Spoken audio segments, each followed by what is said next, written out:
Hello, today is Friday the 1st of April 2022 and I'm Sam Gerrans from truthinthenews.info. And today we're going to unpack an article from The Guardian. But before I get into that, just a bit of background. I did one of these videos and then I thought about it some more because if you don't know me or don't know, my background, because I have another channel, I happen to have worked at one point in my life in public relations. So when I read media, for me, I'm a bit like, I think it's Cypher in the Matrix. I mean, I don't even see the code. So for me, as I read it, I think I'm not alone in this, but just because I have a background in it, I see what they're doing. And because of current events, I thought, well, I might spend a few months just applying some of this. And rather than sort of saying this is bad and this is evil, just teaching people how to interpret propaganda, which is what it is. Now, the subject that I'm going to be talking about certainly over the next few months is to do with Russia. Now, it would be easy just to say, oh, well, he lives in Russia, so he's a Russophile or something like that. It's not like that for me. But one of the reasons why I've decided to get into this is actually we'll touch on it in this article. So this is quite personal for me, but you can apply this to anything. But this is so egregious. The use of mind control, which is what it is. What we're actually living through now is what I call in the West is emotional carpet bombing, and it is a cult. And the people who are taken in by this cult, it doesn't mean that they're stupid or anything like that. I've been rather interested in cults in my life. In fact, you need a certain level of intelligence to be susceptible to a cult, but a cult it is, and there's just no way out of that.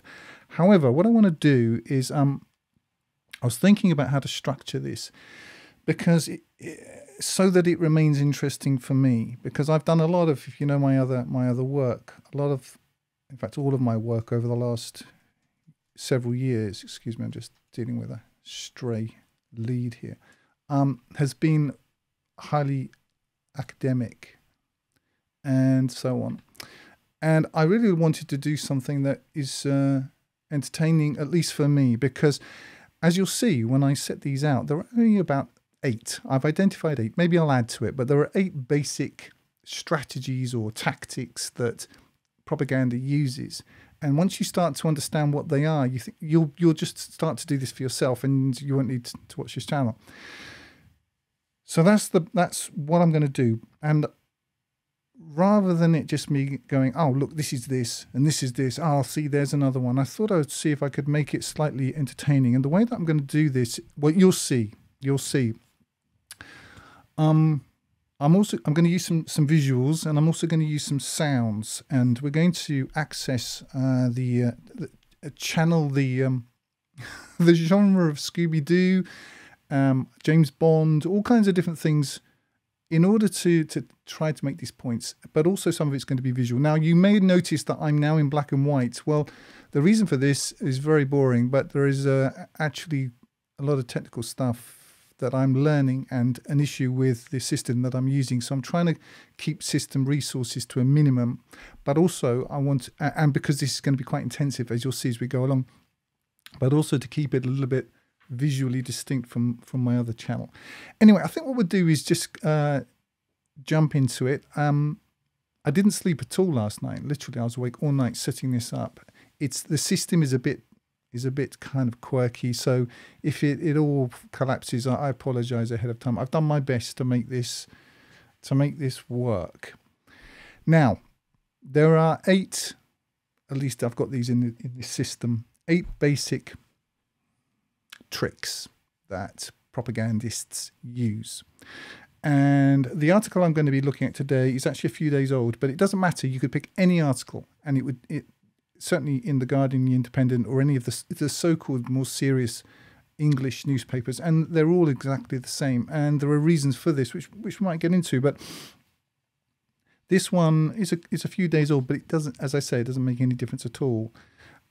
Ukraine and Russia likely to begin face-to-face talks. Now, what I'm going to do is I'm going to throw this up and see if you can see this. So, is that yeah, you should be able to see that. So here we are.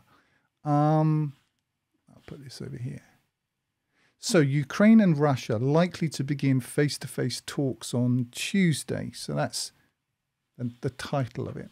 Likely. So this is a possibility, something that's possibly going to happen. Well, we shall see.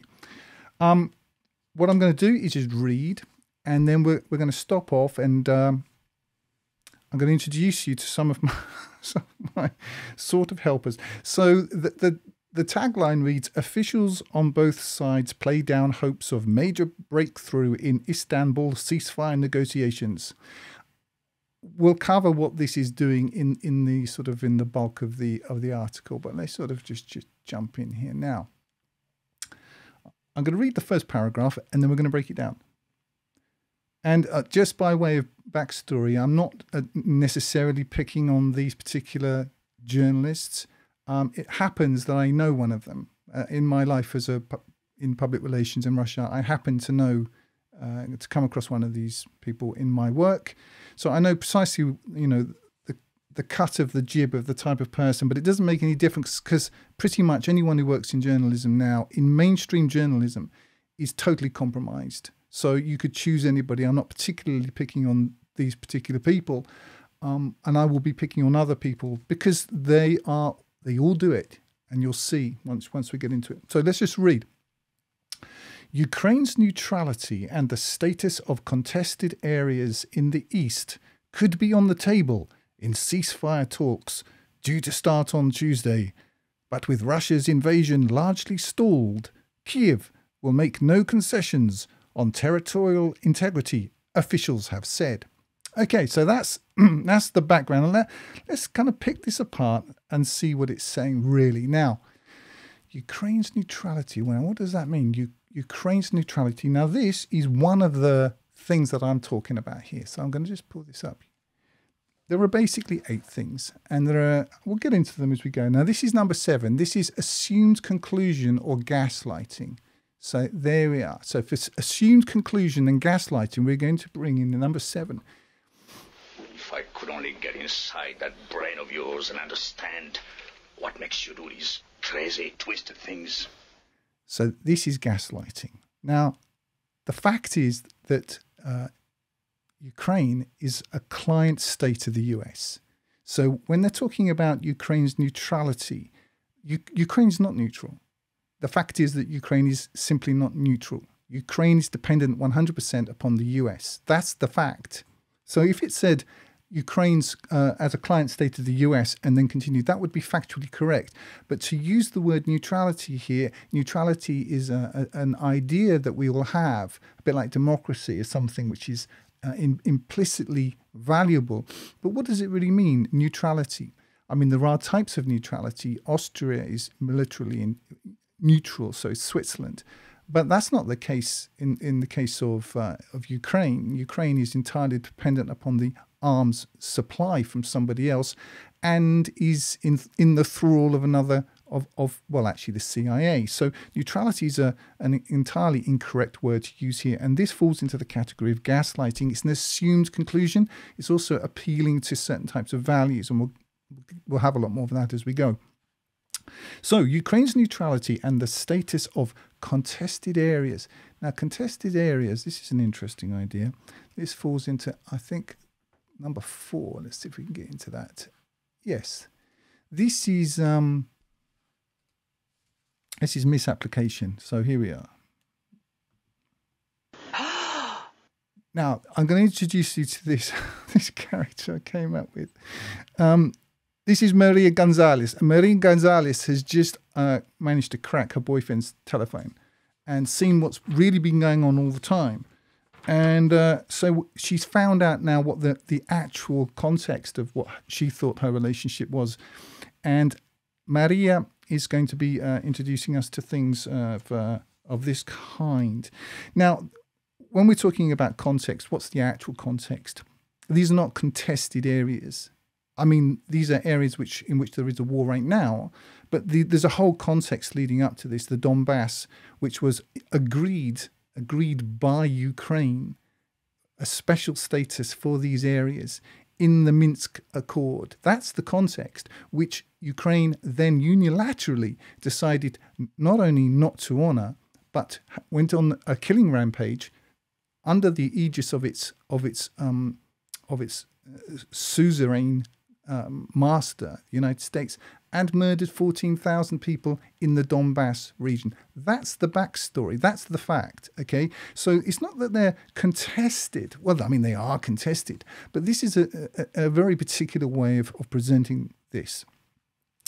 In the East could be on the table in ceasefire talks due to start on Tuesday. But with Russia's invasion largely stalled. Now, here we are, largely stalled. This is an interesting... This falls into what we're going to do is number 2. So let's just pull that up. Scuttle, look what we found. This character is... this is the Little Mermaid. Now, let's just mark this first. Now, what you find is that every article, every piece of propaganda has got a payload. It's got the thing that it's actually about. It used to be called in the Middle Ages, it used to be called the moral. Well, this is the moral. This is the emotional and propaganda payload, is the idea which they wish to insert into your mind without any critical process having been engaged in on your part, that Russia's invasion is largely stalled. Now, according to whom? If you read the media, lots of people have an idea about Russia's plan, but nobody has access to that plan. If you would like to, I have a recently interviewed Scott Ritter, who is extremely knowledgeable on these subjects, and he doesn't know what the Russian playbook is either. So to say that something is stalled is this has an emotional connotation which implies that somehow there's a plan and that plan's going wrong. Okay, now this idea is what they want to get into your mind. The reason is because at the moment it may change, but what the media prostitutes, and that's precisely what they are, what they're doing, what their job is to keep this war going as long as possible. So if the Ukrainian people, and certainly if the Western audiences understood what's actually going on the ground, that Ukraine is being systematically wiped out by Russia, they wouldn't be very enthusiastic about this war or the mass immigration or all of the sanctions that they're going to have to pay for. But we'll get to that later. But the idea largely stalled. This has been well crafted, these two words. Somehow the plan, there is a plan, we know what the plan is, and this plan isn't working. You see how it works? The power of words is absolutely phenomenal. Anyway, let's continue. But with Russia's invasion largely stalled, Kiev will make no concessions on territorial integrity, officials have said. Now, officials have said, this is another thing. Now, I'm going to introduce you to... where are we? I'm just learning my way around this myself. I think is it number 3? Yes, Nurse Ratched. So this is Nurse Ratched. Tell me exactly what to do and how to do it. This is called an appeal to authority. And what they're doing here is there is an appeal to authority. Officials have said. Which officials? We don't know, but they're officials, so it must be important, must be true, must be authoritative. And this just kind of wafts into the mind with no defense on the part of the target. And really, when you read news, anybody who's ever written any will understand precisely what's going on here. Well, that's what's going on here. You're being basically the purpose of this type of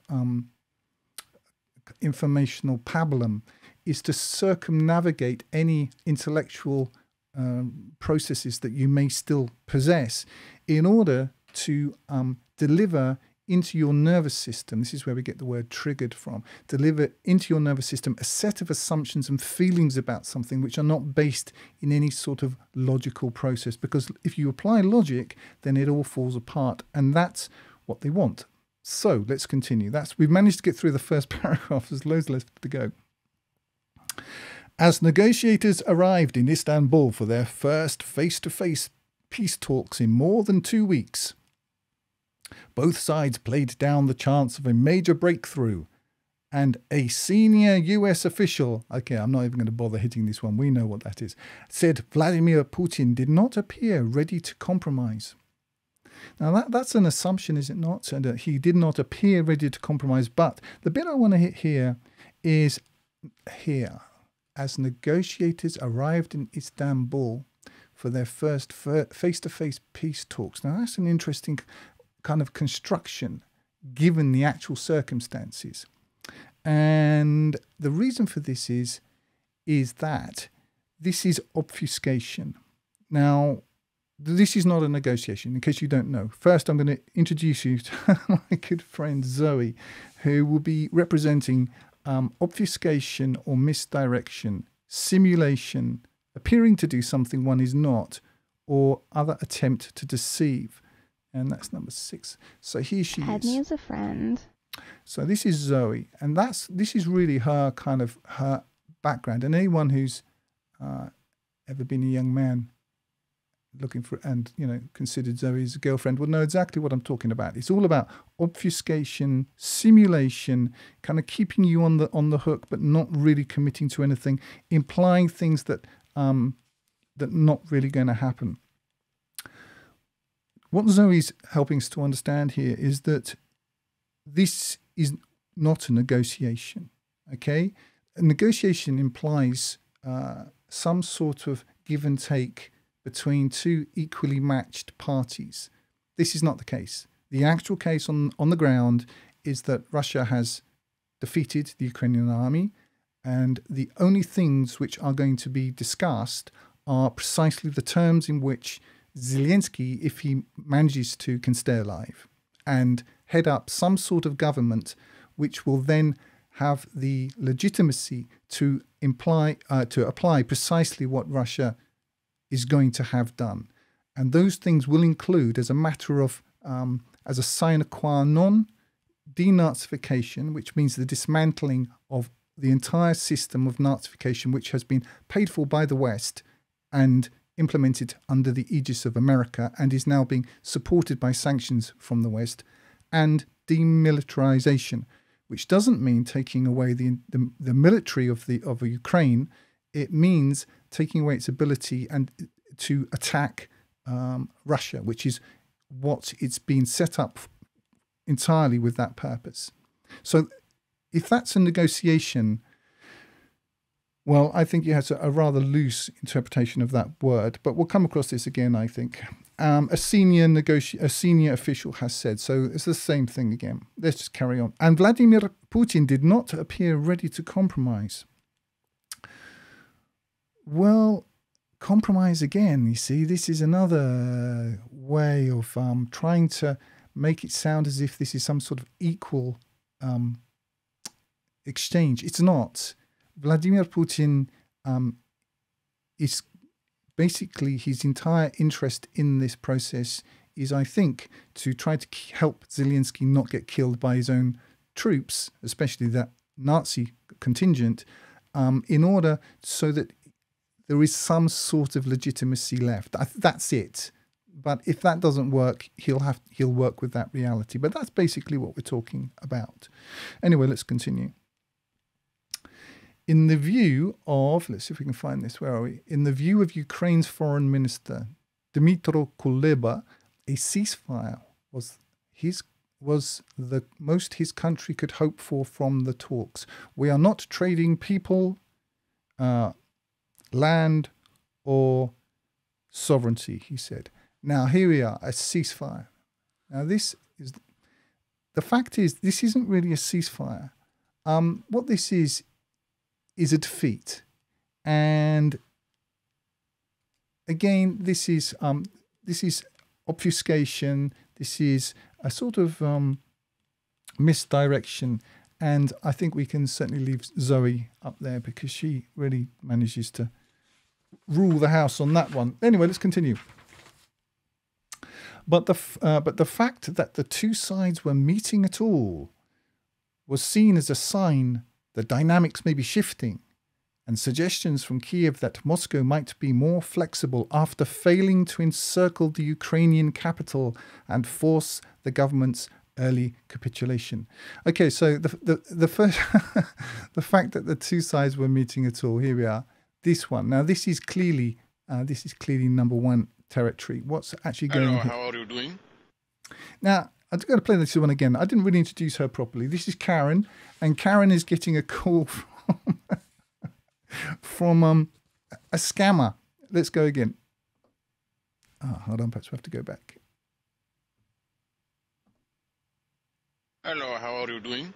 Okay, so what this is it's selling you an unrelated item that you don't want. And it's really a non sequitur, but it's trying to sort of make a link where a link does not exist. So the fact that the two sides were meeting at all was seen as a sign the dynamics may be shifting amid suggestions from Kiev that Moscow may be more flexible. So what it's trying to make you think is that they're meeting, therefore there is some sort of movement, therefore it's a negotiation. But these things are not necessarily connected. You can talk with somebody. In fact, Russians, as a matter of principle, talk with any military adversary that they have. They try to keep the channels of negotiation or discussion at least open. But this is not give and take. The time for give and take was the Minsk agreements of 2014 or 2014, I believe. That was the time for give and take. The time for give and take has been since 2007, when Putin outlined in Munich precisely what his vision was, and has since that time, in fact, since he took office, consistently berated the West for its expansion into territory which NATO agreed not to go into. That was the time for two sides meeting. We're beyond that. This is a military conflict. Okay, people are talking, but this is going to be decided militarily. To continue, that Moscow might be more flexible after failing to encircle the Ukrainian capital and force the government's early capitulation. Now, this is number 7. If I could only get inside that brain of yours and understand what makes you do these crazy, twisted things. So this is Inga Bergman from the very famous film. Now, the idea here is that the person writing this article knows what the Russian plan is and was, and somehow it's failed. So clearly the idea, according to this person, was that Putin's master plan was to encircle the Ukrainian capital and force the government's early capitulation. Where did he get that from? You will not find, I've been listening to Russian sources, Western sources. I've never heard Putin say that. I've never heard a senior military official say that. I've never heard anybody high up in the diplomatic service say anything like that. That was the plan. Never once. This is an assumption. This is gaslighting. This is an assumed conclusion. Anyway, let's continue. I don't think there will be a solution soon, said Alexander Rodnyansky, an advisor to the Ukrainian president, Vladimir Zelensky. I have become a little pessimistic because the Russian side has been miserably failing on the battlefield. Now, let's consider the source. In this case, the source is actually named. But this is not true. This is not borne out by the facts. And I'm not saying this because I'm like a Putin fanboy. That's not what this is about. It's actually incorrect. And as I'll link below to my interview with Scott Ritter, for an example, I would advise you to look up somebody like Colonel Doug McGregor. They'll give you the facts. But what this comes under, the rubric this comes under within our sort of 8 block system is what's called a lie. Now, this isn't a lie demonization, and Tiffany is going to take care of this, or an ad hominem attack. And I'll just introduce you to my good friend Tiffany. They took the babies out of the incubators. Took the incubators and left the children to die on the cold floor. So, if you don't remember Tiffany, I don't know whatever your name was, but during the Iraq War, they rolled out this young girl who was supposedly a Kuwaiti princess, maybe she was, who lied. You know, she should have won an Oscar, but it was a complete lie. The Iraqis were not impaling babies on the ends of bayonets or anything even remotely true to that. This is the area that you call objective lying. This is a lie. This isn't just obfuscation. This is not an appeal to authority. This is not selling you something unrelated. It isn't assumed conclusions exactly. It's not shaming the target, which is another one which we'll get into. This is what's called a lie. Now, when we're talking about lies in media, well, this is a lie. And the reason why this is a lie, because it's simply objectively not the case that the Russians have been failing miserably. The reason for this lie, in case you don't know, is because they want to keep the war going. If people knew in the West, and if the Ukrainian people themselves knew what's really going on, the Ukrainians would do the right thing and give up and live a long, happy life. But that's inconvenient to the CIA cell, which is quite clearly creating this media emotional carpet bombing that's coming out of Kiev. Almost everything that is of any substance in this is either given to us by somebody who is not quoted or is a Ukrainian source, which is the Americans, in short. Now, let's just consider the journalists for a moment, because the fact is that people are writing this stuff. And I was thinking, I met a lot of these people. I mean, for myself, I wrote for some time for Russia Today as an op-ed writer. I was never on staff. I just wrote maybe a week or two, basically opinion pieces. And I've got nothing against Russia Today, but I stopped. I stopped it, and the reason why I stopped it was that they wouldn't allow me or anyone else, it wasn't just me, to continue to talk about about 9/11 openly. And for me, that was a deal breaker. And the reason why it's a deal breaker is because it's really year zero in terms of this new stage in rolling out the New World Order. And to ignore that and not to make that front and center of any discussion of what's going on in the world is to basically agree to gaslight oneself, and I wouldn't do that. But the second thing, and interestingly, that they wouldn't let me write about, and I assume it wasn't me, it was just policy. I presented an article, or I think I offered an article, or suggested an article, which would include criticism of pharmaceutical companies. And this was 5 years ago, something like that. And they wouldn't let me do it. So on the basis of that, I said, that's it, I'm not going to do it anymore. But it wasn't an unfriendly parting. I'm still on good terms with people who work there. So it's just I said, I'm not going to do this anymore. But journalists, full-time journalists, especially ones who are on staff with Western media propaganda outlets, I don't know how they sleep at night. I think with some difficulty. I have interviewed a few in various incarnations of my life, and they don't strike me as people who are particularly proud of themselves, but I can't speak for them all. But I was thinking, how can we really represent them properly in this show? And I think I see them something like Scooby-Doo, and I've got a few. Let's just see what we can find here. Yes, what is it that goes on with them in the morning? Maybe we can help him solve this mystery. Yes, maybe they can. Is that what happens? Does Shaggy wake up in the morning and think to himself, you know what, I'm going to go out and solve another mystery? I don't know. I don't know what happens.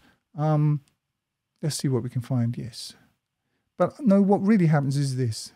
Let's get something to eat. Food, my favorite hobby. Right. Help me find my glasses.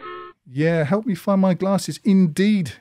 I think that's Daphne. Let's have another Daphne moment. Help me find my glasses. Yeah, this is what these journalists need to do. They not only need to find their glasses, I think what they need to do is find that part of themselves that intended to change the world when they were young, that was going to do something great. That part of themselves, that's what they need to find. Let's pretend that that part of themselves is their glasses. Help me find my glasses. I think what we should do, we'll consider here that we're helping. What were it called? What were they called as a group? The Scooby-Doo people. What were they called? Not the Crazy Bunch. I can't remember. If somebody remembers. If you don't know who Scooby-Doo was, it means you didn't grow up in the 1970s. watch it if you don't know, if you're young and all of that, naive. Go on YouTube, pull up Scooby Doo, and watch a few installments. It'll teach you all the things you really need to know about journalism. So let's continue. Where were we up to? Yes, because the Russian side has been failing miserably on the battlefield. So that's Tiffany. That's a lie and demonization, and it's a lie. L-I-E, lie. There's no other word for this. Anyway, let's continue. Russia was, quote, losing troops on a large scale, end quote, Ratnyansky said. Now let's consider the source. Who said this? Did Putin say this? No. Ratnyansky, a propagandist for an advisor. This is always an interesting word. An advisor to the Ukrainian president. So this is the person who said this. The Russians didn't say this. I know because I listened to their announcements, which are factual and, as it were, almost tedious to the point of being banal, excuse me.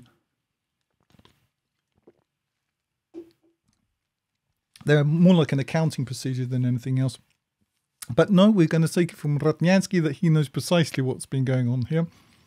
To continue, troop morale was low and the country may not be capable of keeping up its war effort for long, said an advisor to the adversary of the people that we're talking about here. I mean, come on, would you really take this in any real seriousness? This is not only this propaganda, and as I said, I'm not just picking on these guys. It's all like this, and because people have got the attention span of a goldfish, because for most people, the most that they read and write in the course of a week is on Twitter. They've already forgotten what the question is by the time the answer comes. So for these types of people, this type of low-grade, insultingly bad intellectual cardboard is sufficient. They get the nourishment they need from this, and they think that they are well informed. They're not well informed. What they are is well instructed, and that's what this type of stuff is really designed for. Anyway, let's continue. Yes, that whole thing was number 2. Yes, this is the emotional payload. Scuttle, look what we found. Yeah. So this whole thing, I would say, is really this is the payload. This is what this thing is about. This is what it wants to get through to you. The idea that Russia is losing. Why again? I go back to my original point. They want this war to continue. Have the Russians said that they're losing? No. Does for example, Scott Ritter, who's, I would say that in terms of public-facing professional military individuals, he's the most competent to talk on this subject. Does he say that they're failing? No, he doesn't. He says the complete opposites. He said that they're actually winning, and by a very large margin. And if you want all of that information, watch the video that I linked to below. It's about 1 hour and 40 minutes, and you will find it very difficult to argue with what he says because it's actually true. It's correct. I live in Russia. Now, that doesn't make me an expert in all things Russian, but I speak Russian fluently. I have a fairly good sense of what's going on. And, you know, just 20 years in the country, you acquire an understanding of what's good and bad and indifferent. And I'm able to follow other news, although it's out there now. If you're on Telegram, you can pick all this stuff up in English. I don't think the language thing is a big problem. You just need to do a little bit more than read this kind of propaganda, which is really what it is. So that's what this is. This is the payload. This is what they want you to get to. This is the moral of the story, to go back to, you know, the morality plays of the Middle Ages. Anyway, let's move on to the next one. Now, this is quite interesting. This step here is the Kremlin spokesman, Dmitry Peskov, said Moscow would not be commenting on the talks because it would only, quote, hurt the negotiation process, end quote. But added that the fact they were continuing to take place in person was, quote, of course important, end quote. Now, what this falls into is this. Add me as a friend. Yes, add me as a friend. This is Zoe. Obfuscation, simulation, and attempt to deceive. Now, what's happening here is the journalists are presenting the reader with the impression, a simulation of considering alternate sources, because we've had the advisor, you see, we've had the advisor to the Ukrainian president. And now what they have to do, because when you go to journalism school, you're taught this, you have to ask both sides. So having really got what they want from one side, they now have to present something as if they're presenting the other side, but not really doing it. This is a simulation of being fair and balanced. And anybody who's, Zoe's got her legs in the way there, because that's what she does. That's what Zoe's designed to do. She's designed to obfuscate whilst kind of drawing you into her net. Let's continue. Let's get this bit. Peskov described comments on Saturday by Joe Biden as alarming. Now here we are, as a butcher who cannot remain in power. Now, Joe Biden, this isn't a party political position. I think party politics is basically, I agree with whoever it was who said that politics is show business for ugly people. And I think that really just on an aside, that the distinction between the two has really gone down to nothing. If you look as we get into opinion leaders, which we will look at more as we go along, we've had a couple of them today, you'll find that actors and people with, some sort of public profile all have a political stance. And the distinction that their professional lives, especially now that not many of them are working, merges into their political activism seamlessly. And they understand what's required of them. Anyway, this point here is again trying to present the idea that the journalists here are in some way being fair and balanced, but obviously they're not. Peskov described comments as a butcher as alarming. Yes, well, maybe he said that, but he doesn't really add anything. Of course, I would say Paul Biden is he's in need of some senior citizen care, but anyway, we'll leave that point for now. Biden denied on Monday that he was calling for regime change in Russia. Now, when you deny something, it's always a way of saying it without saying it. Now, Biden did say this, but he was corrected by people who still have a functioning frontal cortex and in the government, and there are still one or two people in America who can think. And so he did call for regime change, but then they call it walked back. He walked it back, i.e. he disavowed the thing that he'd said and said that he didn't say it, or if he did say it, he didn't mean it, and if he meant it, now he doesn't mean it. Something like that. It just sort of disappeared. It sort of evaporated into the ether. Biden denied on Monday that he was calling for regime change in Russia, saying he was expressing only his personal moral outrage and at the brutality of Putin's assault. Now, so this is... Hello, how are you doing? This is, of course, we're going back to our good friend Karen. This is the non sequitur. This is selling you unrelated items. It's also gaslighting. It's also a lie. But I mean, if we're going to break this down to that level of granularity, we'll never get through it. Let's continue.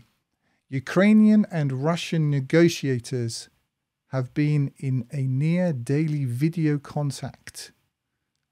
But their last in-person encounter was a bad-tempered meeting. Bad-tempered meeting. There you are. It's an interesting bad-tempered meeting. This isn't a meeting of the Parent Teachers Association. There's a war going on, but the fact that it was a bad-tempered meeting, this is important, between Russia's Foreign Minister Sergei Lavrov and his Ukrainian counterpart Kuleba on 10th of March.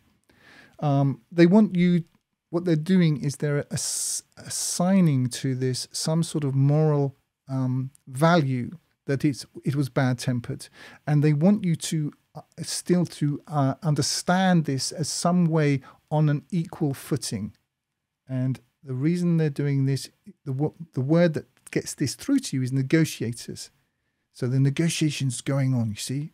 No. The only negotiation is Russia telling Zelensky, if we don't continue to keep you alive, you're going to be dead.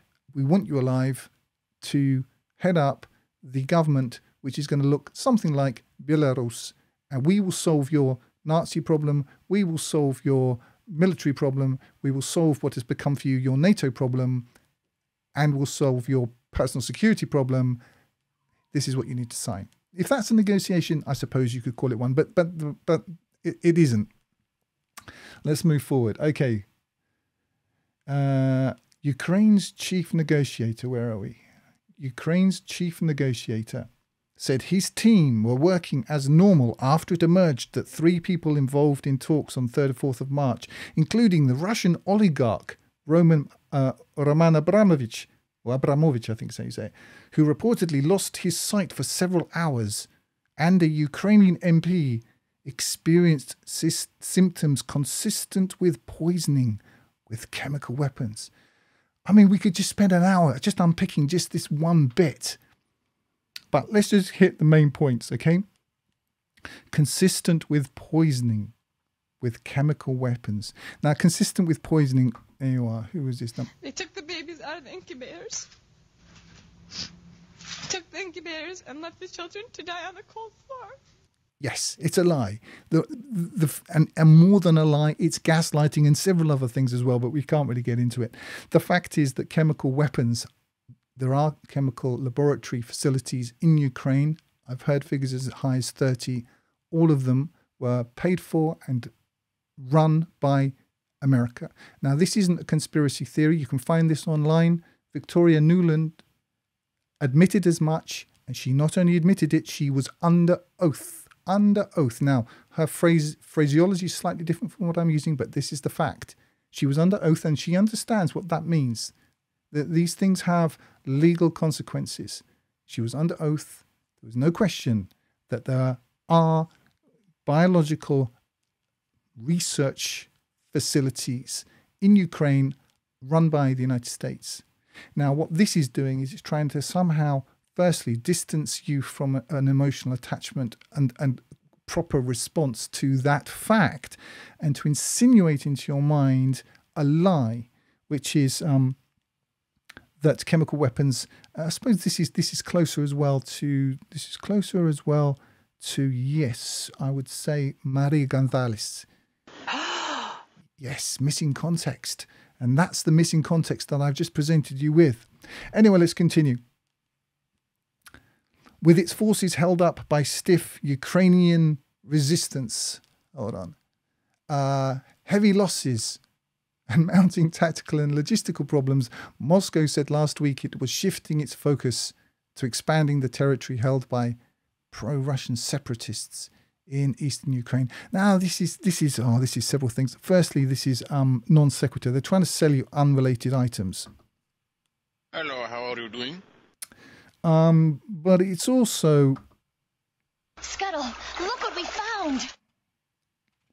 They want you to, this is the delivery system. This is what they want to give you the idea that Russia is losing this war, which isn't true. So this is also one for Tiffany. They took the babies out of the incubators. Took the incubators and left the children to die on the cold floor. Yes, it's a lie. It's a complete lie. Total fabrication. So there we are. Let's move on to the next one. Both sides have spoken of a possible formula under which Ukraine may accept some kind of formal neutral status with international security guarantees. Now, this is one for Maria. Yes. We're lacking a context here. And it's also a form of gaslighting. Where's our good friend Inga? If I could only get inside that brain of yours and understand what makes you do these crazy, twisted things. Ukraine will accept precisely what it's given. This isn't a negotiation. This is a 20-stone man telling a 3-year-old child what's going to happen. Now, maybe that's not completely fair, because the Ukrainian army, not only was it very well trained, it was extremely well armed, it was also huge. I looked up the size of the British Army. The permanent standing British Army, just for comparison, is around 80,000 men. Now, the Ukrainian regulars are about 300,000, plus they had about another 250,000 reserves. So to put it in context, I think if you just take the regulars, and these are fully trained, full-time professional soldiers trained to NATO standards, Russia, with just one small part of its military, is defeating NATO forces equivalent to the combined forces of Britain, Spain, France, and I think it was some other country as well. You could chuck in another couple of countries in there as well. So, and even so, it's winning and winning decisively. The actual numbers of losses are between 14,000 and 16,000 for the Ukrainians, and amongst Russians, they're about 1,000 odd. Of course, this is terrible. Now, the idea, I'm just going to have a bit of an aside here. I think I need a break from Zoe, Tiffany, and Maria. The idea is that, and what they want people to think is that if they increase the sanctions, somehow this is going to make people against Putin. That's not the case. That's not the case. That's not the case at all. What's actually happening? Let's go back here. What's actually happening is that it's been fascinating to see what's happened on several fronts. Firstly, if Putin were to stop short of his stated aims, not what other people say his intentions are, what other people say his plan is, but what he said, what he set out. I listened to that entire speech that he made on the 24th of February or thereabouts, and in Russian, so there was no question of a bad translation. Excuse me. It was described in the Western media as a rambling rant. It was not. It was a history lesson which fairly and accurately described the background to this entire scenario. And the objectives are denazification, demilitarization. And this is certainly not a war of occupation. That's not what Russia wants. Now, my point is this: were Russia were the West correct in its stated aim, which is actually a lie, that the sanctions are about hurting Russia and somehow ousting Putin? I think that some people in the Western war machine want that, but it not only would that not happen, if Putin were to stop short of his stated aims in Ukraine, anywhere short, he wouldn't survive politically in this country. Just so you know. That's the first thing. The second thing, very interesting things have happened here. Russia to outsiders is just, Russia. But to the people who live in Russia, Russia is made up of all kinds of different peoples. I mean, ones you will have heard of, for example, the Tatars, and let's say Chechens, but also Dagestanis, all kinds of people. There's a very broad range of people here. Now, from my perspective, something fascinating has happened over the since the middle of February, which is this federation of assorted peoples connected by a Soviet past, access to the Russian language to whatever degree, some natively, some as a second language, a common, I suppose, cultural references, TV, all the films from the Soviet period, Ironia судьбы с легким паром. I mean, there's a whole range of these different things that, the Russian Winnie Pooh, the Russian Winnie Pooh, as you do if you grew up in any country, you have all these things that connect you. But what's happened over this time is that an entire, the Russian Federation has become a people in a way that wasn't true just 6 weeks ago. There are people fighting together in Ukraine on the Russian side, Chechens, Dagestanis, people from South Ossetia. This has an effect. The people of Russia, I'm not saying everybody in Russia will agree with my assessment, and certainly among younger people, you'll find they've been inveigled away from their common sense by Western influences. But I would say mostly people, there was a sense of unity, if you want to call it that, and common purpose, if you want to call it that. And it's not that anyone that I've ever met here is baying for Ukrainian blood, although you can't say the same on the other side. I've not seen that here. People are concerned for this to be over as quickly as possible. Obviously, for Russia's sake, but also for Ukrainians' sake. The other point is, which is missed entirely from this debate, and we'll get back to the article in a minute, is that this is not aggression on Russia's part. This is a question of existential survival for Russia. Now, if you don't know, just look at NATO expansion over the last 20, 25 years and ask yourself what kind of conclusions you would have come to in Russia's case. All Russia wanted, and Putin, and I'm not here to sort of, say Putin's this or that, but he's direct. He's not a Western politician. He won't, just kind of shift around depending on the news cycle. He's been saying consistently for 20 years precisely what he wants, and none of those demands were unreasonable. And at the end of the day, what's happening now is him getting what was agreed, signed in Minsk. So this isn't a land grab. This is Russia protecting its own sovereign integrity, just as the West should be doing, just as would that America did the same thing, and that Britain did the same thing, and that Europe did the same thing, but they don't. And on another topic, slightly removed from this, I was thinking, why is it that they hate Russia so much? And I think I've got it. I think it's to do with, I think it's several things. I think they want the resources here, but what they don't like about Russia, and they don't like it about Hungary either, is that these countries, we don't want your democracy, because what you mean by democracy is disgusting. It's morally repugnant to any right-thinking individual.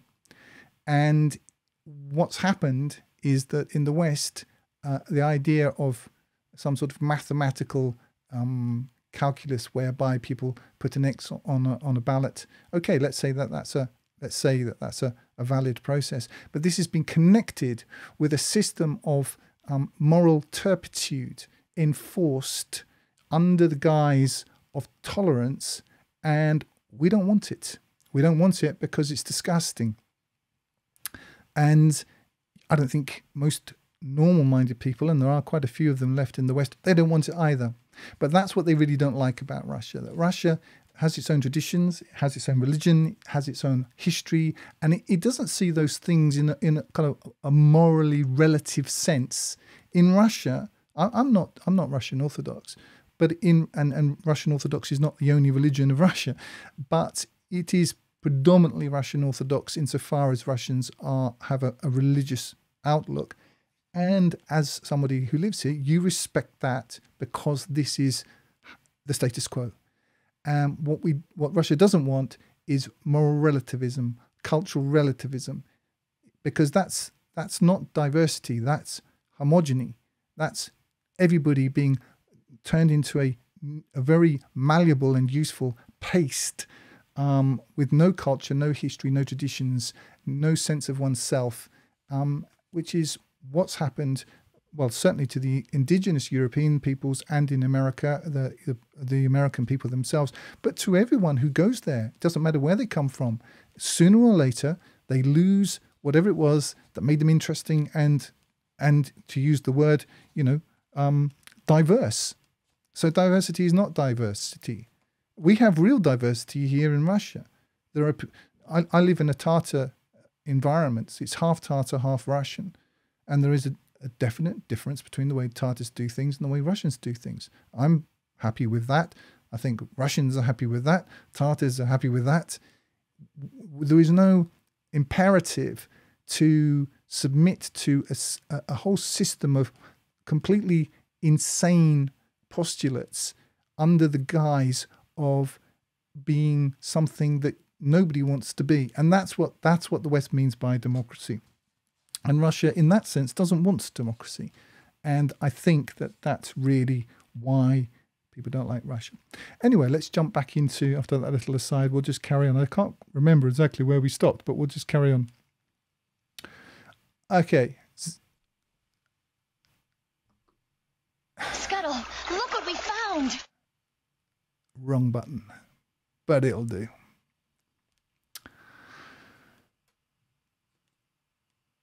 Lavrov said in a meeting between Putin and Zelensky, who have met only once, in Paris in 2019, that it would be counterproductive at this stage.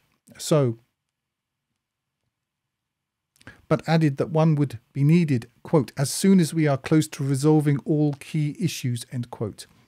Yes, so what this is number 6. And let's get that up here. Add me as a friend. Yes, this is our good friend Tiffany. Now, what this is doing here is, no, it's not Tiffany, it's Zoe.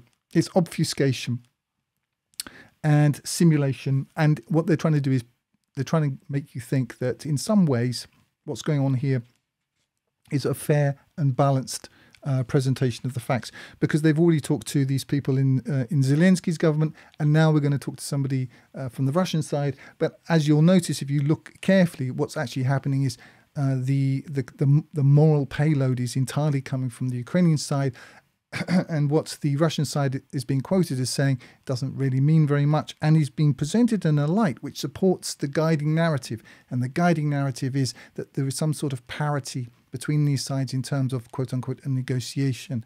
So that's what it is. He repeated Moscow's demands for Ukraine's demilitarization, denazification. Now it's interesting they've actually used this term here. And future neutrality. Now notice that they've put the word denazification in quotation marks, but there's nothing quotation marks about the Azov battalions and right sector and various other things. These are Nazis. They're genuine, I'm not making a moral judgment about Nazis, but they're not Nazis in the sense that Westerners tend to use the word Nazis. They are actual Nazis. They're not just people who disagree with your taste in music, as I said before, or something like that. To continue, how much have we got left to go of this? Okay, not much. Okay, we'll see if we can get through this. Zelensky has suggested the question of neutrality should be put to voters in a referendum after Russian troops withdraw. If I could only get inside that brain of yours and understand what makes you do these crazy, twisted things. Okay, so that's obviously that's gaslighting. It's the idea that you do this first, then we'll do this. But the time for that is over now. We had all that prior to 2015, 2014. And Kiev understood it was, quote, impossible to liberate all territory by force. So I put that down as, yes, add me as a friend. This is Zoe. This is obfuscation, simulation, and a kind of a more passive, quiet kind of attempt to deceive, but added that so it's impossible to liberate all territory by force. Now, what does that actually mean? What it means is they're defeated. As I've been saying, it's even in here, even in this piece of propaganda pablum. If you read between the lines, if you actually break down, that the fact is in here: impossible to liberate all territory by force. What does that mean in reality? Zoe, please tell me, are you going to be my girlfriend or not? No, she's not going to be your girlfriend. The fact is, she's checking her DMs all day long. She's got 15 guys that she's more interested in than she is in me. It's not going to happen. Eradicate her from your life. So the fact is, they've been defeated. This is just reality. Now, people don't like reality. They think that they can make reality do what they want, but they can't, because reality doesn't care. It is what it is. Let's continue. Effective security guarantees would be essential, he said. I expect they would. Okay, let's continue. Vadim Denisenko, a Ukrainian Interior Ministry advisor. Here's the word advisor again. When you read media, when you read this stuff, let's just catch up with these. Look out for the word advisor, because advisor is a real giveaway. It quite often means controller. Said on Monday, he saw, quote, little chance of a major breakthrough. Well, yeah, that is true, but hold on. I think what we need here is, which one is it? Hello, how are you doing? Yes. So it's a little bit of Karen, but the one I really wanted was, yes, missing context. Maria Gonzalez.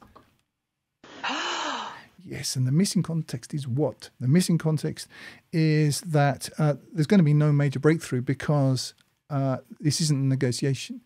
This is Russia making its demands, and the Americans are not going to allow the Ukrainians to do what they should do, which is to sign a deal. And that's what Russia wants. And then what's going to get? It's going to get a deal. It's going to get the deal that it wants. The only question is how many Ukrainians are going to be left living at the end of this? How many Ukrainians are forced into Europe at the end of this? How much the Western economies suffer as a result of these sanctions? That's the only question. Russia's fine. I live here, no problem. Okay, some sort of shortages of certain luxury goods. But we got food, we got electricity, we got everything you need for life we have right here in this country. And are people prepared to, not have Louis Vuitton, is that what they're called, bags and so on for the sake of this? I think most people are quite happy to give those up. And anyway, the West will come crawling back for what it needs from Russia. So I don't think people see it, even that as a particularly big thing. To continue, a senior US official said on Monday he saw no indication of concessions from Putin so far. Well, first of all, this is an anonymous source. We have no idea who said this, but this falls into the area of our good friend Nurse Ratched. Just tell me exactly what to do and how to do it. Yes, it's an appeal to authority, but it's worse than that. It's not just an appeal to authority. An appeal to authority would be somebody named. This is an anonymous appeal to authority, so it's an appeal to authority at one step removed. He said on Monday he saw no indication of concessions from Putin so far. So this is quite interesting. This is the idea that is Putin's holding up this process by his lack of willingness to negotiate. See how this works? Isn't it pernicious? It's so obvious. I can't see why anybody read this. And let's go back to the kind of people who write this kind of stuff. I mean, what is the matter with them? I don't think they, as we said before, that they have any real integrity at all. And what's going on in their soul? I think it's something like this.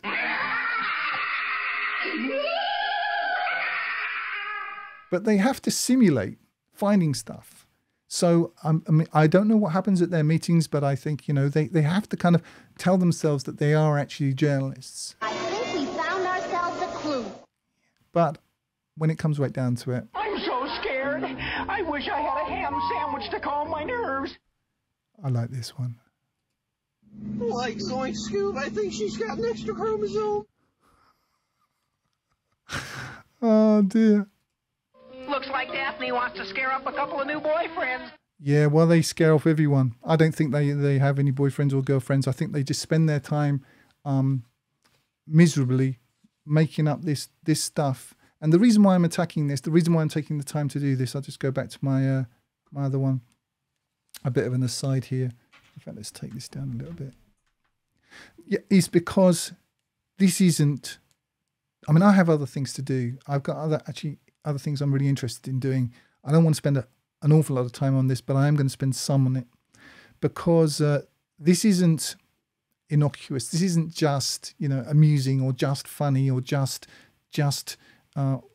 atrocious journalism. It's worse than that. It's getting people killed by the truckload, and you don't tend to think of people. They say the pen is mightier than the sword, and I think I would agree with that to some extent.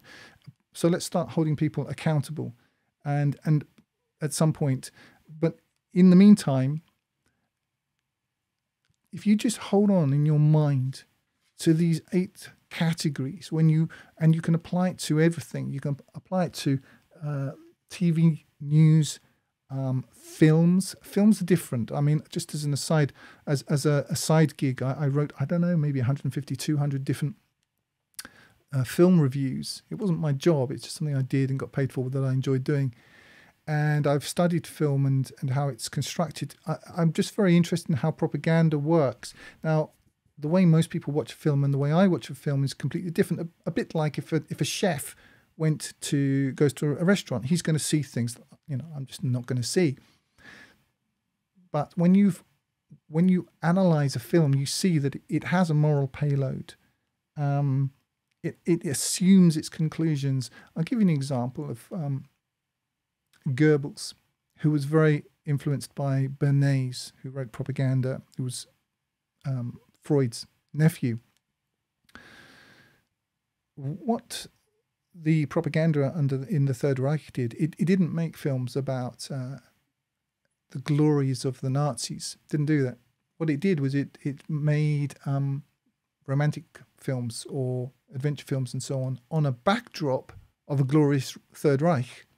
That's how it works, and that's what you find in all entertainment does this. They did it with promoting homosexuality in the West. It started off with just one or two very apposite ripostes from exceptionally witty and decent men in comedies. You think, oh, well, how it's not so bad. 20 years later, you can find on YouTube, "We're coming for your children." This is how it works, and it's moved step by step by step by step by step. I'll just tell you, when I worked in public relations, I'll just tell you how it works. All right, it's just there's really only one matrix. What public relations, and when I say public relations, I'm really talking about propaganda in its bigger context. What it does is it's about measuring, acting, and then measuring again and getting paid. That's it. That's basically the matrix. So you have a client, and the client wants a perception of X. So in order to do that, you have to find out what your baseline is. So there are ways of doing that. Various kinds of, questions, and going to various kind of opinion leaders. And you're collating information and then you're assigning it a value. That's your baseline. Then what you want is, where do we want people to be? What do we want them to get to? This happens to everything. This is how societies change. This isn't just about selling you, beans and jeans. We want them there. How many steps can we break it down into? Okay, because these campaigns go on for 100 years if we're talking about social engineering projects and even large corporations. Then what you want to do is you have to find out that what do people think in three categories. You'll have three categories. You'll have categories of people who already think what we want them to think in the next iteration, people who are neutral to that, and people who are against it. And what you're doing in each iteration, you're not trying to get everybody to think exactly what you want, because that's not realistic. But what you're trying to do is to keep everybody who's on side with the thing that you're pushing, to keep them there. The people who are neutral to the position that you're pushing, you want them to be positively inclined to it as a result of the propaganda that you're going to be giving them. And the people who are against what you want, this is the most interesting category, I think, is you want those people to become neutral. And then what you need to do is ask again, get a new load of data, run it through a system of calculus, and get paid. And that's how it works. That's how all of the informational systems which are shaping your mind work on this basic matrix. That's how it works. And you don't have a plan, but they do. They know they know what they want, and the people who are churning this stuff out, they know precisely how to get to that point. Now, if you were selling, baked beans or chewing gum, that's one thing, but they're selling a war. They're trying to sell a regime change. They're trying to sell a new development of social engineering. They've sold you everything that you think, and the assumptions that you have, and the attitudes that you infuse into your children were sold to you just like this. There was no intellectual process. You were trained to comply with a plan that you don't know about. I'm just telling you that's how it is, because it is. All right, let's carry on with this then. I don't quite know where we stopped, but we'll jump in and see where we go.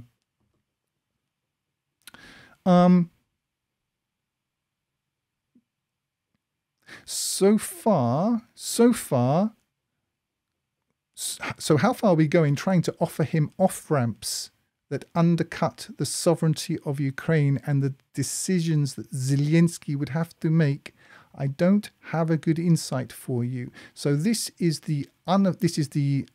an appeal to authority, of course, because he is an official, but he, as I say, he's an unnamed official. So the appeal to authority gives us... Just tell me exactly what to do and how to do it.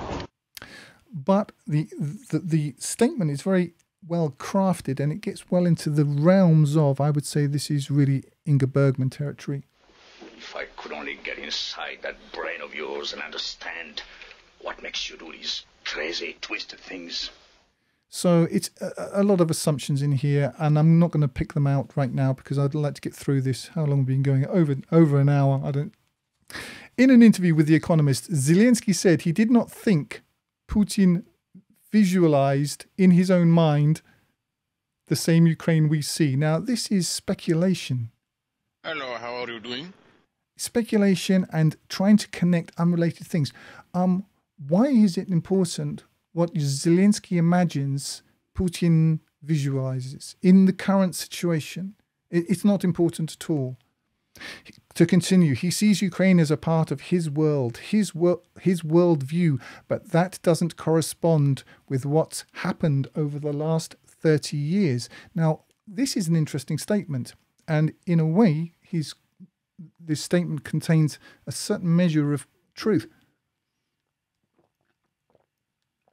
Unrepresentatively for this particular article, it is true that Putin, his stated aims are, which you don't have to, do anything particular to find them. You just look up his speeches. It doesn't correspond with what's happened over the last 30 years. But what we have here is Maria. Missing context. Yes, you're right. Then the whole missing context is what? Is the expansion of NATO. It's NATO reneging on its original agreement under Gorbachev. Not if the Russians allowed Germany to reunify, that they would not go 1 inch into impinge upon that buffer which took up the Warsaw Pact countries and put NATO troops and missiles in those places, and they have done that everywhere, and they were trying to do it in Ukraine too. So that's the missing context, and that's what they don't want you to think about. He said Moscow was throwing soldiers. Oh, this is a great one. Now, who said this? Zelensky apparently said this. Yes. Now, Zelensky, you have to understand, Zelensky doesn't write his own stuff. Zelensky, with all due respect to the guy, and I'm not being horrible about him, but he's an actor, and we have to acknowledge that that's the case. But he's not a writer, and I am. So I notice. I can tell you for a fact that he didn't write what follows. He said Moscow was, quote. Now this is a very interesting quote. Is it up on the screen there? I can't see.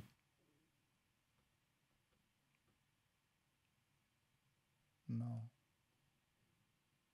Yeah, it is. Okay. He said Moscow was, quote, throwing Russian soldiers like logs into a train's furnace. Now that's a very potent image, isn't it? Throwing Russian soldiers like logs into a train's furnace, and, quote, and criticized the West's sanctions as incomplete. And here we have payload time. Where's our payload? It's... Scuttle, look what we found! Yes. So that's what we want. This is what they want to get through to us. This is what they're trying to get into our brain. More sanctions, and Russia's losing the war. So this is a very well-crafted piece of...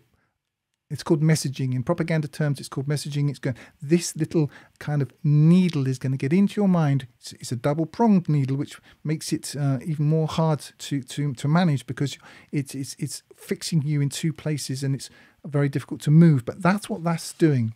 So it is also a lie, because where's our lie? And we have Tiffany. Tiffany. They took the babies out of the incubators. Took the incubators and left the children to die on the cold floor.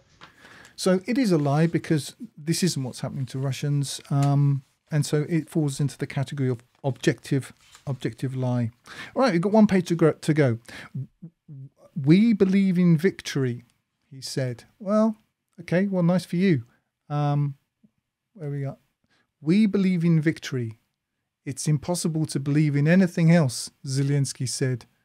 We will definitely win because this is our home, on our land, our independence. It's just a question of time. Now, I could hit all the buttons on this one because this is appealing to emotionality. It's an unrelated, completely unrelated thing. It's just a question of time is a very interesting one because it's obviously trying to keep it going. So that takes us back to the payload and missing context. I could just press all the buttons at once. Unfortunately, I think that will crash the computer, so I'm not going to do that. Let's continue. Russia's invasion. All right. Missing context. Yes, it is a missing context. Missing the entire 25 years prior to this, the NATO build up to it, all the rest of it. So that's our good friend Maria Gonzalez, as she's managed to crack her boyfriend's iPhone and discovered the truth of what was been going on all the time, which was launched on 24th of February. No. The actual context is not 24th of February. The actual context goes back to 2007, goes back even earlier. That's the actual context. That's when this began. Has killed thousands and driven more than 10 million people from their homes. And again, this is obviously trying to insinuate that this is entirely responsibility for this lies with Russia, the evil Russia, aren't they terrible, including almost 4 million who have fled abroad, mainly to Poland. So were it not for the heartless, evil, cruel Russians and the heartless, evil, cruel Putin and these terrible monsters, none of these awful things would have been happening. But of course, we're leaving aside the 14,000 inhabitants of the Donbass region that have been systematically murdered. Well, I mean, there has been some fighting too, but by the Ukrainians, the military, there were 60,000 Ukrainian troops poised to go in and slaughter whoever was left at the point at which Russia quite correctly moved in and stopped that from happening. So that's more of a context. I'll let Scott Ritter give you, the broader context if you would like that. Now we're going to get to we're coming to a paragraph which is really the reason why I'm doing this. I'll just read the whole paragraph and then I'll break it down, and then we've just got a little bit more left to go. Ukraine's foreign ministry said that the situation in Mariupol was, quote, catastrophic, end quote, with about 170,000 civilians encircled by Russian forces and supplies of food, water and medicine dwindling fast. A spokesperson for the city's mayor said that almost 5,000 people, including 210 children, had died.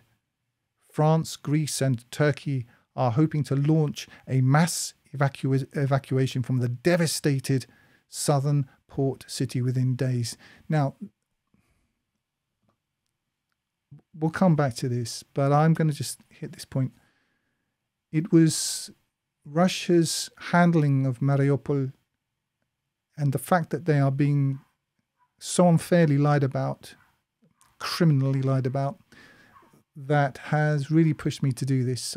As I say, I've got other things I could and would like to be doing, but it's that Russia has taken. There are Russian boys who are not going home to their mothers, precisely because Russia is doing in Mariupol what it didn't have to do. It could have steamrolled that city in a day, and quite frankly, I thought. And one guy he's got a show called Vladimir Solovyov. Yeah, he said it too, and I about 3 or 4 weeks ago, it was clear, because if you don't know what's actually happening there, is the Azov battalion have got that city locked down. They're embedded in where the Mirное население, what's that called? Just like the civilians where they all live. Making them military targets, shooting anybody who wants to leave, and clearly the city's running out of food and water and all basic amenities and so on, and Solovyov touched on it, and I thought it too. It's a terrible thing, but it looked like they would have to act according to the actual Russian playbook, the actual Russian doctrine that Scott Ritter will talk about if you listen to his excellent presentation in the link below. I thought that this is a terrible, terrible decision, but they'll have to just flatten it. And they didn't. What they did was they used the actual playbook from Syria that you'll hear talked about in the media as though it was something terrible. But what it actually is taking material losses yourself to fight street by street, building by building, to take out dug-in terrorists at a huge expense in manpower and life and everything else in order to save lives. The Russians have made available humanitarian corridors being pushed around, messed around by the Ukrainians day after day after day. There are miles of buses, supplies on the Russian side waiting to help and take away people. Now, you can find all this. If you're not on Telegram, go on Telegram, because it's one of the last reasonably free environments. You can find all this stuff. I might even put my Telegram stuff below, and if I think of it, I'll just post some stuff. You can have this verified. You can see that what I'm saying is true. And the presentation in the West of Russia somehow causing this, it made it personal for me. It makes me angry. And that's why I'm doing this. Because it's a lie, and it's more than a lie. It's a vicious, disgusting, base action of a society and a culture with absolutely no honor. And that's why I'm doing this, because it makes me personally sick. So what we'll do now is we'll unpick this, and I'll tell you what's actually going on in it. So Ukraine's foreign ministry. So again, let's consider the source is Ukraine foreign ministry, and it's not a person. And again, they want us to just tell me exactly what to do and how to do it. It's an appeal to authority, and as I say, this is an anonymous appeal to authority. Said, now a ministry doesn't say anything. Obviously, people say some things. People have names, but that name's not included. That the situation in Mariupol was, quote, catastrophic, end quote. Now, that's true. It is catastrophic, and there are reasons for that, and I've summarized what those reasons are. With about 170,000 civilians encircled by Russian forces. Okay, let's just stop there.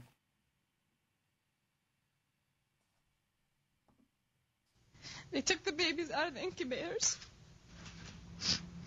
Took the incubators and left the children to die on the cold floor. So we've got a big case of Tiffany in here, but we've also got, I think we can, Zoe. Add me as a friend. Obfuscation, misdirection, and all of that stuff.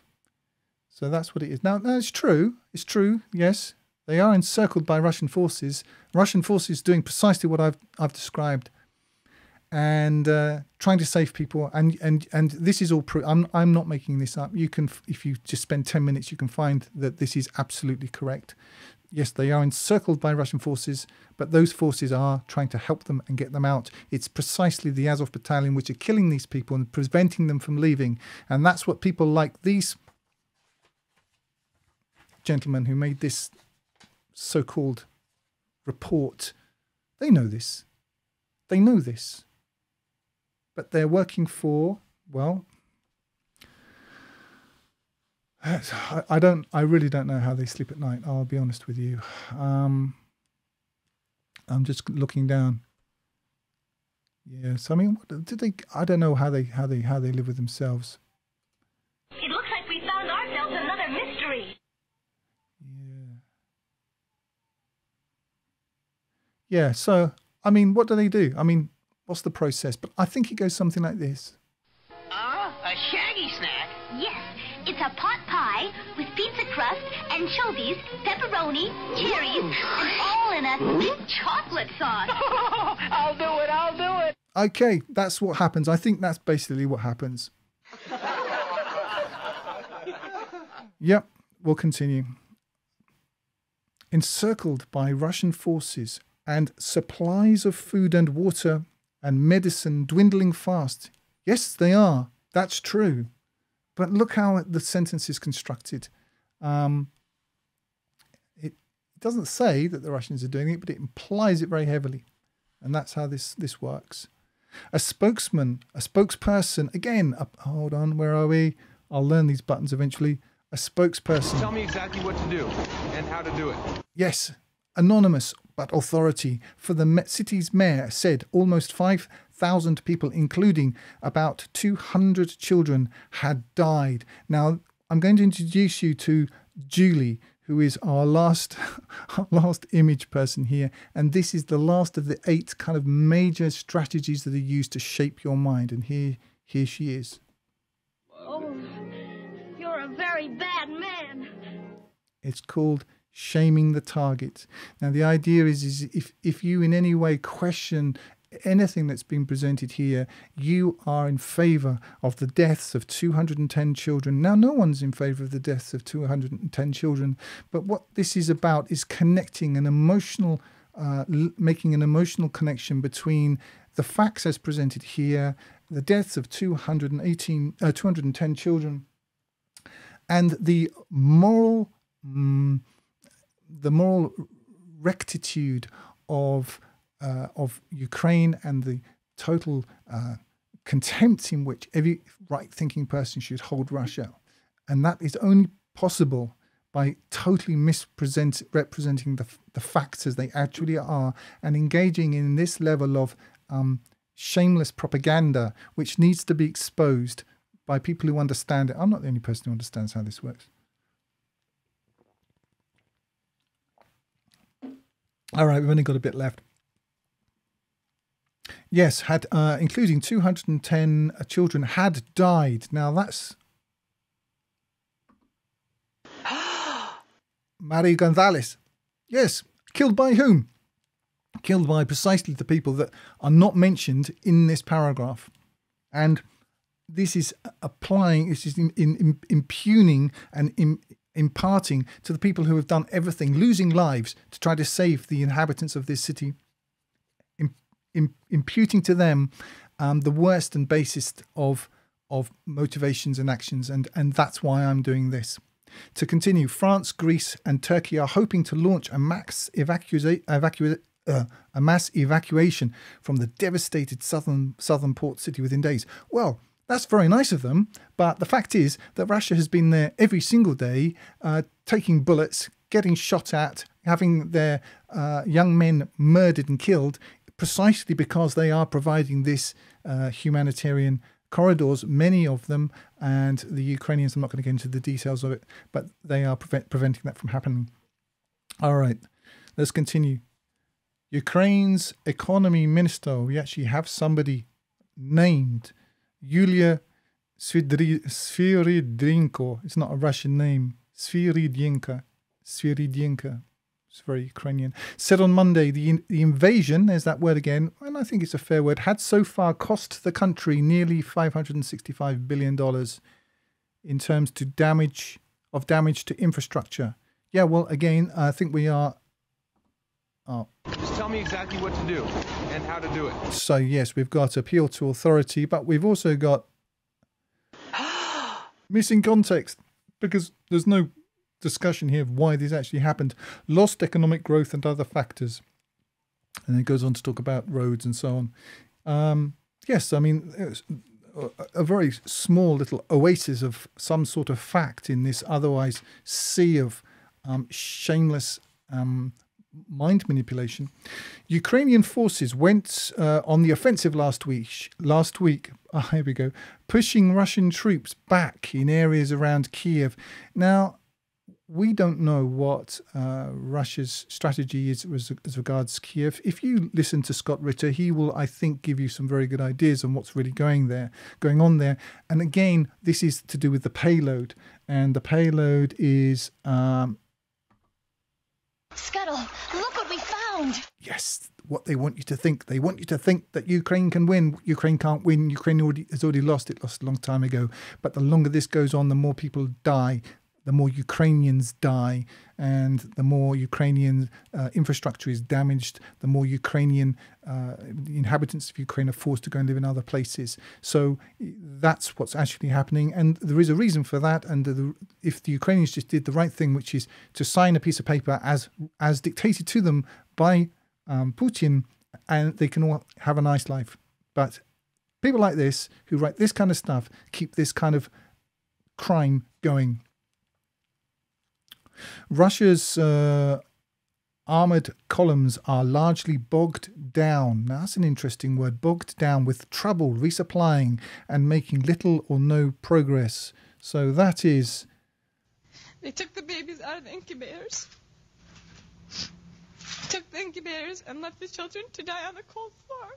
It's a total lie, but it's also... Yes, it's also a lack of context. But I think we can also... Where's our good friend? Yes. Add me as a friend. Yes, it's obfuscation. This is how this stuff works. Anyway, we want to pick that. Russia's armoured columns are largely bogged down. Now, that's an interesting use of words. In fact, I think I'll get rid of our good friend there so we can actually see what we're doing. With trouble resupplying and making little or no progress, although they continue to pulverize residential areas. Russia is not pulverizing residential areas. Russia is forced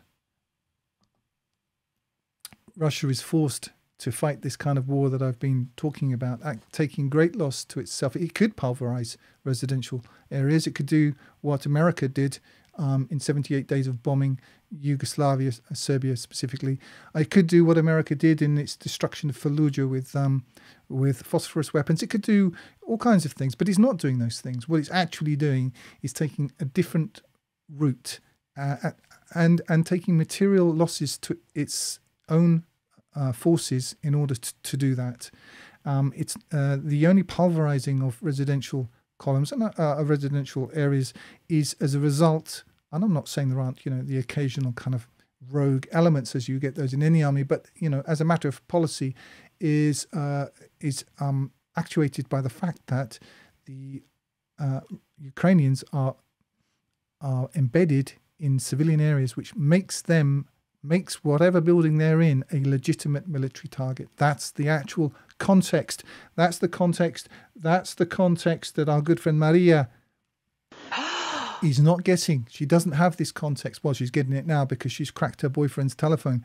But prior to that, she didn't have that context. I'm trying to give you that context. And you can verify all of this. This information is out there.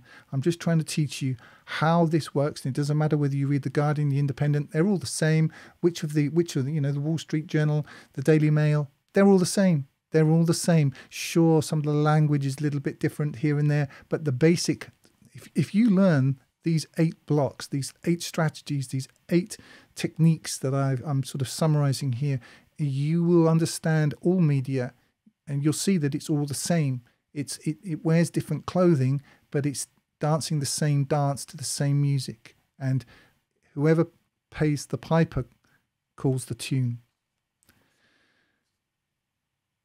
As of today, the enemy is regrouping its forces. Again, it makes it sound as though it's somehow on the back foot and coming back for another crack at something that it's kind of failing to do. Bogged down was an interesting term. I expect they paid quite a lot of money for that. But they cannot advance anywhere in Ukraine. The country's Deputy Defense Minister, Hanna Maliar, again, we've got Just tell me exactly what to do and how to do it. This is, at least it's not anonymous, but it is an appeal to authority. But let's consider the source. I mean, is she really an objective? Is her opinion of any real value in the current situation? I would say that it probably isn't. A senior Ukrainian military official said the country's defense forces were holding back Russian troops. Again, this idea of the Ukrainian potency and ability in the situation, which is totally erroneous, is totally fictitious.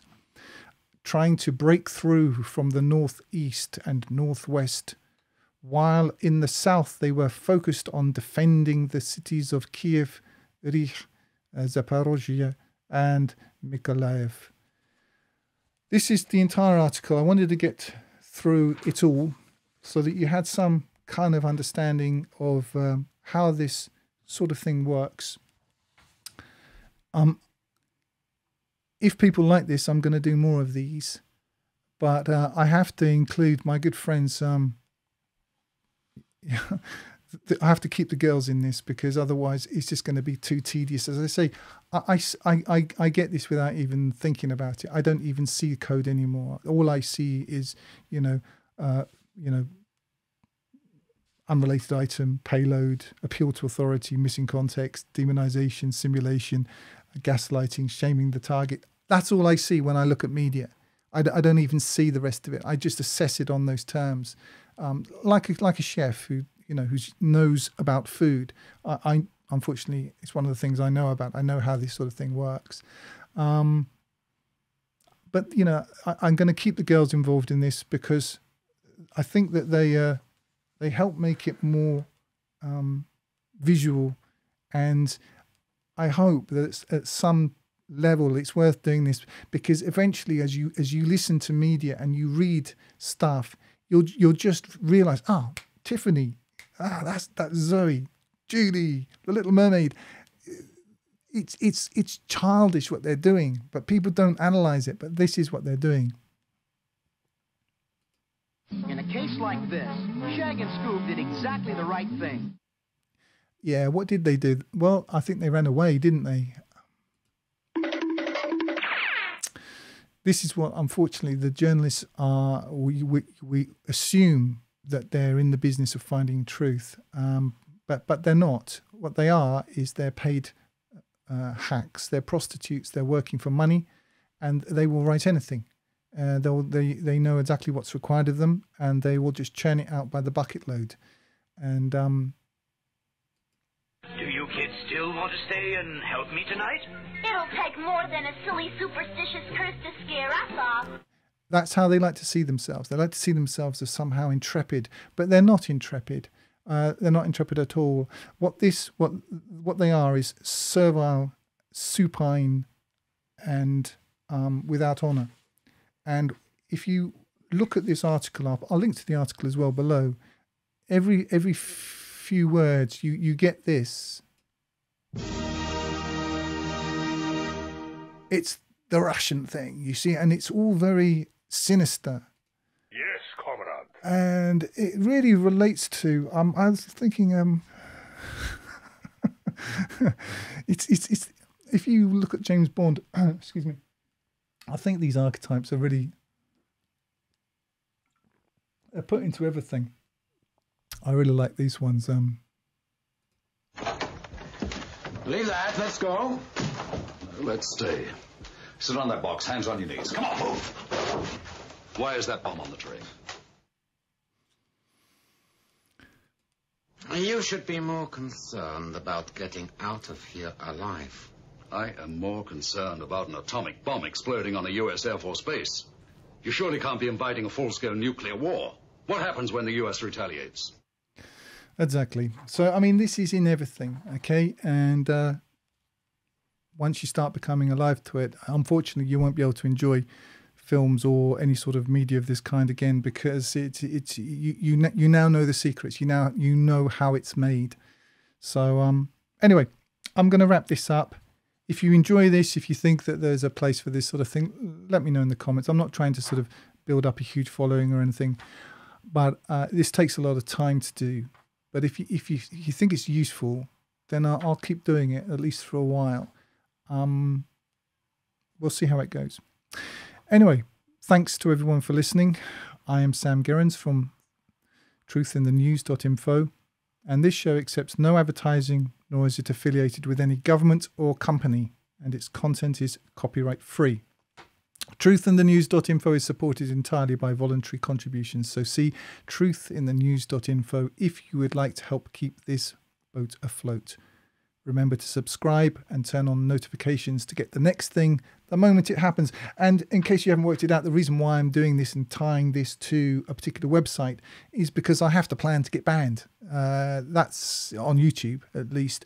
I will be, when I get round to it. I've been a bit busy. I've been a bit busy with the girls working out the format for this thing over the last few days. But when I get round to it, I'm going to set up another couple of channels on other places. But I don't want it to be that, you know, YouTube takes me down. That's it.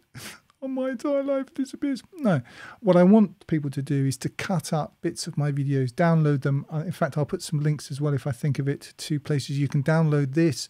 You can chop it up. You can put it, you know, put it on whatever you want. Just put it out there. It doesn't, because it's got the website address. I've got which I control. There's a central hub, and it means that this has got more longevity than if I was going to throw my lot in with the our good friends at our Defenders of Truth and Democracy at YouTube. So I've done it this way, but you can take it, you can, you know, cut the clips, put it in other things, put it on Twitter, blah, blah, blah. Just take it and use it. I really don't care. So that's the way it works. Anyway, that's it for today. I'm going to wrap things up now and go and check on Scooby-Doo, make sure he's okay, James and the girls, and put them back in their box. And until next time, that's all for now.